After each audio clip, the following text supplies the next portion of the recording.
Well, good day, viewers, and welcome to the Sport Trap Show. I'm your host, Brian Monango, making sure to update you on the latest sports news.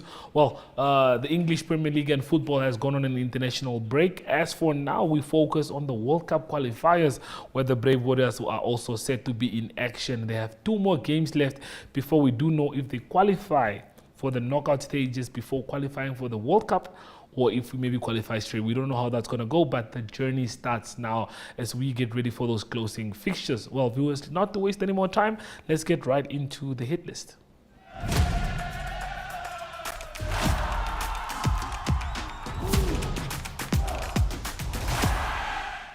Well, first up on the hit list, we start off with some news from the NFA with a congratulatory message with Robert Shimoshili. So the message goes like this: the Namibian Football Association extends its warmest and most heartfelt congratulations to 2 of its dedicated leaders on their prestigious appointments to FIFA committees. We proudly celebrate NFA President Robert Shimoshili, who has been appointed as a member of the FIFA Football Social Responsibility Committee. This appointment is a testament to his unwavering commitment to leveraging and to power the football for positive societal change. Additionally, we congratulate Andre I always struggle with Andre's surname, but yes, Andre, the Futsal Namibia chairperson, on his appointment to the FIFA Futsal Committee. His dedication and hard work have been instrumental in the growth and development of futsal throughout Namibia. I think it's one of the reasons why football is where it's at right now in the country. So huge congratulations to these 2 Namibians for being involved and being part of FIFA committees. It's another big milestone for Namibia itself. So we are pretty excited for them. Staying with football, the Brave Warriors have safely landed and they are in Liberia as they are ready to take on Liberia in their second last match before they take on Tunisia in the final match. We do have a video clip just showcasing how the team traveled and how they all made it safe, and they are getting ready to play tomorrow at 6 o'clock Namibian time. So let's have a look at that video.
Well, Colin Benjamin and his players have arrived safely in Monrovia, Liberia, as they gear up for a World Cup qualifiers match that is scheduled to take place tomorrow at 4 o'clock, 6 o'clock Namibian time, of course. So let's have a look at the lineup to just see what Colin Benjamin decided to go with. We have the goalkeepers, Edward Maova, Jonas Mateus, and Disiro that are in the team. The defenders, we have Ivan Kamberipa, Kenny Abe. Always nice to see Kenny in the team. Kennedy Amutenya is also there. David Angwafa is also in the team, and Gero, a big midfielder, part of the team there, is going to make this defense strong. I think he'll be playing more in the midfield though, not in defense. So if we have a look at the midfielders, we have Chipe Karuombe, Moses Shidolo, Paulo Samutenya, Levi Alfeos, Awilo Stefanes, all the way from Saudi Arabia, Aprocius Petros, Dynamo Fredericks, Dion Otto, and Elias Ambongo. Looking at the forwards, we have David Ndeunyema, Bethel Mudeu, Erastus Kulula, and Peter Shalulile. So that's how the Namibian team is going to line up. Those are the players that are in contention to start. The last time we faced against not Equatorial Guinea, but against last time we took on Liberia, we drew 1-1 courtesy of a goal from Chipe. Chipe is back in the team after a year of being absent, so we also look forward to seeing how that happens, how that transpires, how he gels back into the team. But nonetheless, we wish the Brave Warriors all the best of luck in the attempt to qualify for an historic first World Cup for the country. Moving on to our second story, the DTS Liquid Fruit Beach Volleyball tournament that concluded this weekend was another big one, as some players like the likes of Max, the likes of Peter, the likes of a few of the volleyball players that were involved at the DTS Beach Volleyball Tournament definitely used it to just improve their game and set out a standard for themselves during the course of the year. And then we also have the players who did use this as an attempt to get ready as preparations for the World Cup, for the Beach Volleyball World Cup that is set for later this year as well. But we do have an interview recorded by Maria Dungula of the organizer, so let's listen to what she had to share. Yes, so we're at the DTS today and the tournament is taking place. So we started yesterday at 4 o'clock with the first games, and yeah, today at 8 o'clock they continued. We have a really nice turnout today, or for this tournament. We have four side, they're having a lot of fun on their side, and yes, so we have 6 ladies teams, 12 men's teams, which is really good, and 9 under-19 boys who are battling each other, and then we have the under-19 girls who are 10 teams for this tournament.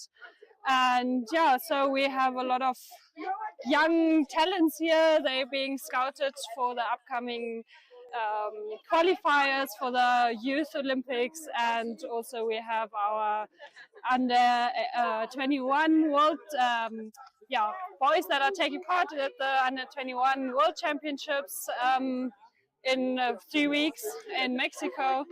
And everyone else, we have players from Soccermund that came, so we're very lucky to have them here, and our own, as well as everyone else that wants to participate. So yeah, we have a good turnout, and we're always looking for more.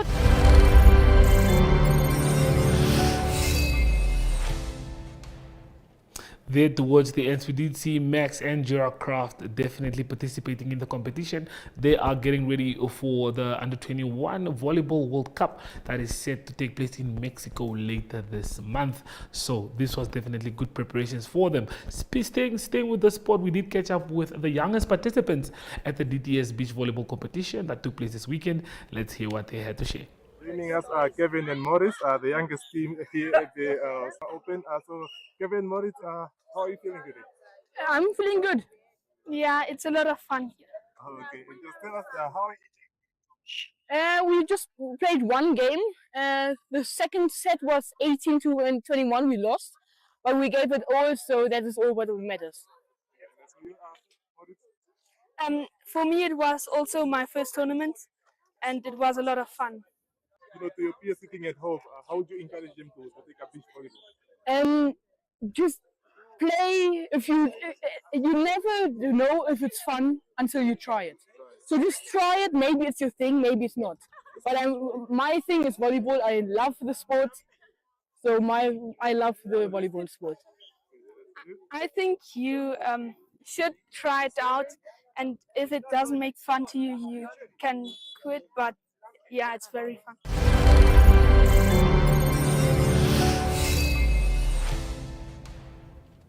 Well, Maria Dungula also did catch up with Annalene. She is representing Namibia at the World Championship Games in Indonesia later this year. I think the competition starts on the 18th to end on the 25th of the month. And she tells us how she's getting ready and how ready she is for the competition. Joining us is Annalene Tauben. She has qualified to represent the country at the World Championships in Indonesia later this month. So Annalene, just tell us about your journey to the World Championships and how you've been preparing. I'm super excited to fly to Jakarta to compete at the World Championships. It's going to be a massive competition. We've recently been to Paris to go compete at a World Challenger Cup, which was also amazing, competing against 25,000 people. It was actually insane. It's also going to be the first time in 10 years that gymnasts from Namibia are going to be competing at the World Championships. So I think that's a very big milestone as well. And I'm super excited to see how this sport is going to be developing over the years, starting right now. And the preparation has been going super well. I think the Paris World Cup has just given us so much motivation to just keep preparing and, keep working hard and setting our hours so much in the gym, coming mornings, afternoons, and doing our programs and everything our coaches are setting for us. So training has been intense, but it's worth all the hard work. And I just want to thank everybody who's been part of my journey so far. I've been in the sport for quite some time, for about 17 years now. So I'm really grateful for everyone who's made this journey possible this far. And I'm so excited to see where it's going. Okay, awesome. No, Annalene, thanks a lot for your time and all the best for Indonesia. Thanks so much.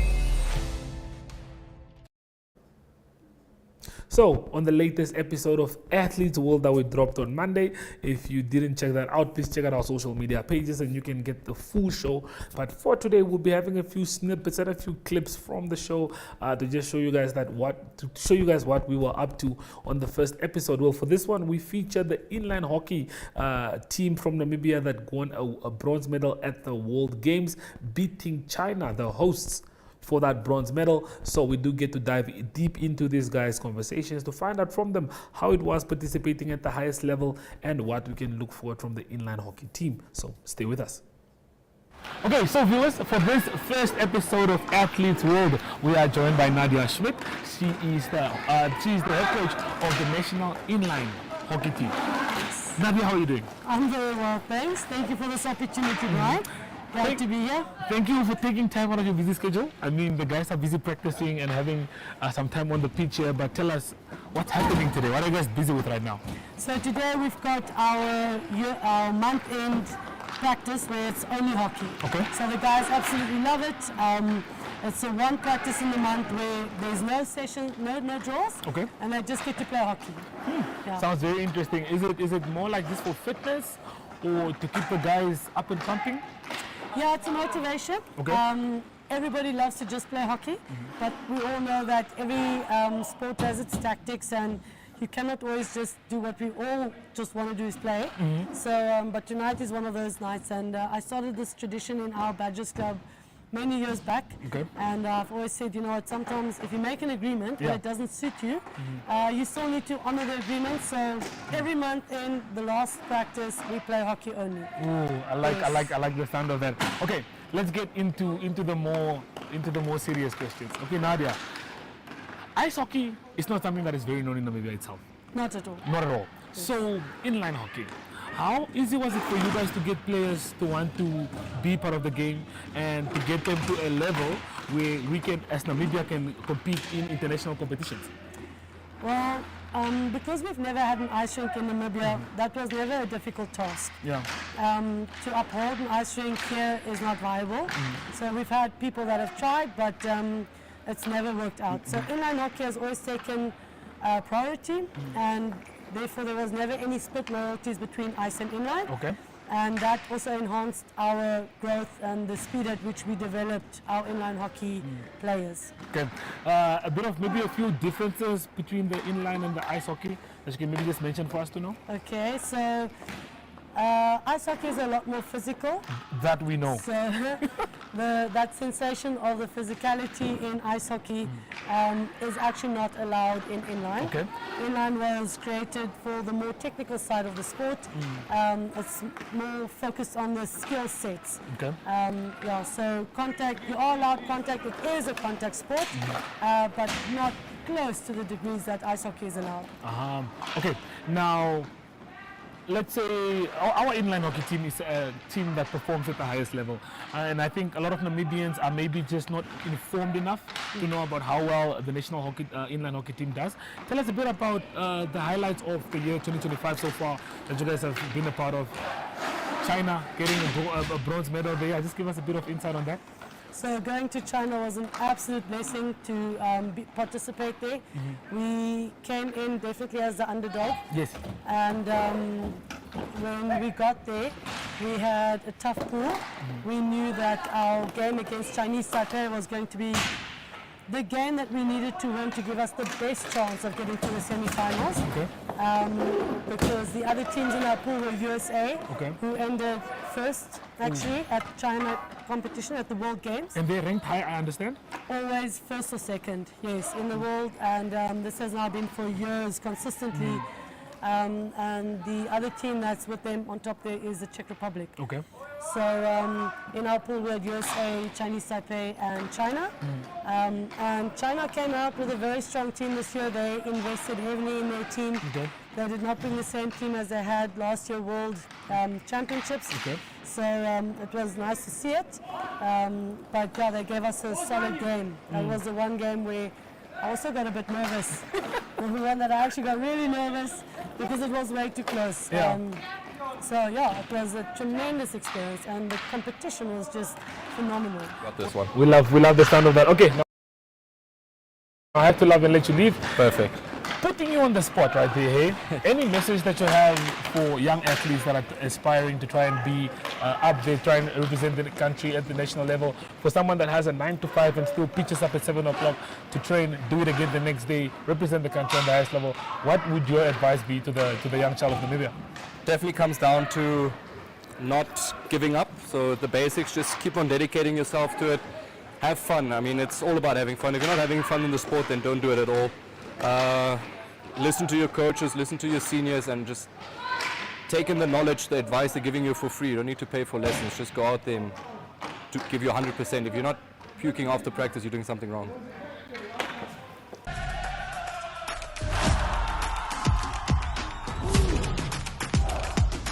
So guys, like I said, we have a couple more interviews to go. I am joined by Alex Wertz. He is a player in the national team, and what club do you play for? I play for Badgers, my home club. For Badgers. I see Nadia is also the coach here. Yes. So tell me, the sport itself, me and my cameraman were seeing you guys doing your thing, practicing. It looks more enjoying from a fan's perspective than tiring, because you guys are just there moving with your skates and it looks beautiful. But tell us, how physically can the game get and how tiring does one get? I mean, looking at you now. Yeah, so games are pretty short, so normally within the country we play 2 times 15 minutes without stop time, so it just keeps on going. Okay. But we keep our shifts short, so we always rotate while we're playing. So there's a lot of games going on, somebody gets off, a new guy gets on. So we always run about max 40 to 1 minute, seconds, right? And then the next guy goes on. So we just have the fresh legs the whole time. For the sport, it's also probably more entertaining because you always have fresh guys on the court that are always giving their 100%, going up and down, up and down. Not like other sports where I feel like guys play 90 minutes the whole game or 60 minutes, 80 minutes the whole game. By the end, they're quite tiring. So, yeah, no, that's why, from a perspective point, this is, I think, way more entertaining for me because it's just high paced the whole time.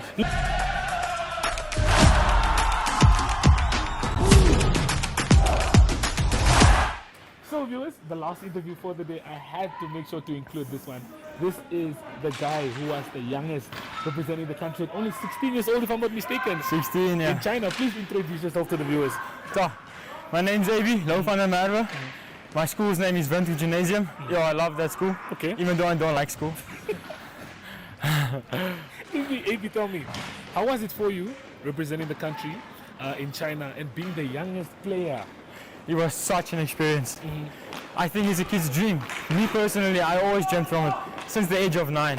I love the sport with a passion, and it's like nothing I can explain. It's too difficult. How long have you been playing the sport, and when did you start realizing that this is your favorite sport, maybe? So when I was small, I played rugby, right? Okay. And then my father introduced me to inline hockey. And the first practice, I fell in love with the sport. Since the age of 9 or 8, I'm not sure. But yeah. But it started at a very early age. A very early age. Okay. Yeah.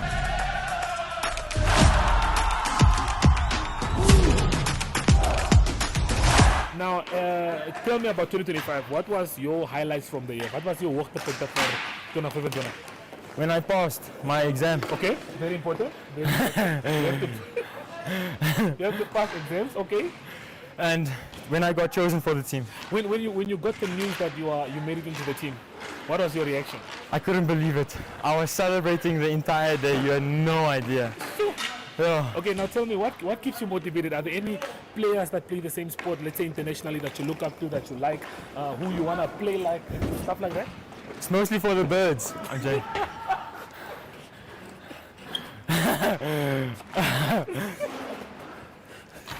You gotta laugh, AB. You have to laugh, AB. Okay, now, apart from the birds. I don't know, man. This sport, it's amazing for your health, number 1. Okay, number 1. And number 2, it gains your aura, man. It gains your aura, eh? Yeah, And the aura is very important. I'm telling you. So now,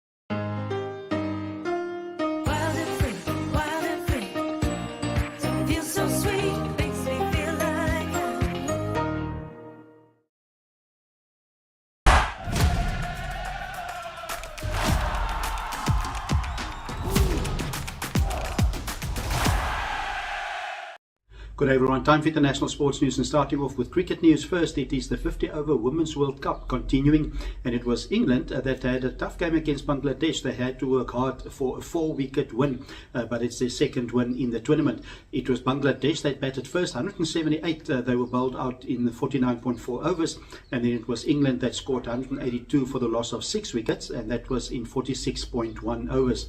So the best batsman for England was Heather Knight, and she scored an unbeaten 79. And that led England to the victory. So England and India, the only 2 teams that's unbeaten at the moment. They've got 4 points after 2 games. That's 8 teams competing in the World Cup. Next for England will be on Saturday, this coming Saturday. That is when they play against Sri Lanka. And the next game for South Africa will be in the group game. They will play on Thursday. They will play a tough game against India. On to tennis news. It's the Shanghai Masters that's taking place. Earlier in the tournament, it was 2 big number 1 and 2 seeds that's out because of injury. Carlos Alcaraz and also Jannik Sinner, both of them not playing in the tournament anymore.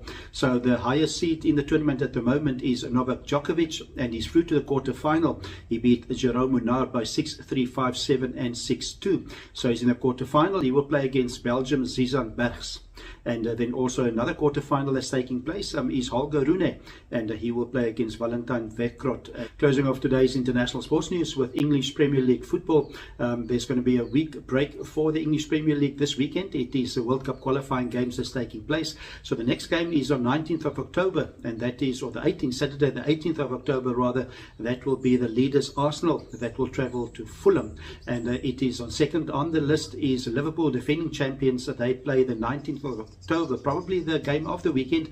It is Liverpool that will host Manchester United, the big game coming up on the 19th of October. At the moment, it is Arsenal leading on 16 points and Liverpool in second position on 15 points. So that's international sports news for today. I hope you have a great sport day. We talk international sport again tomorrow. Goodbye.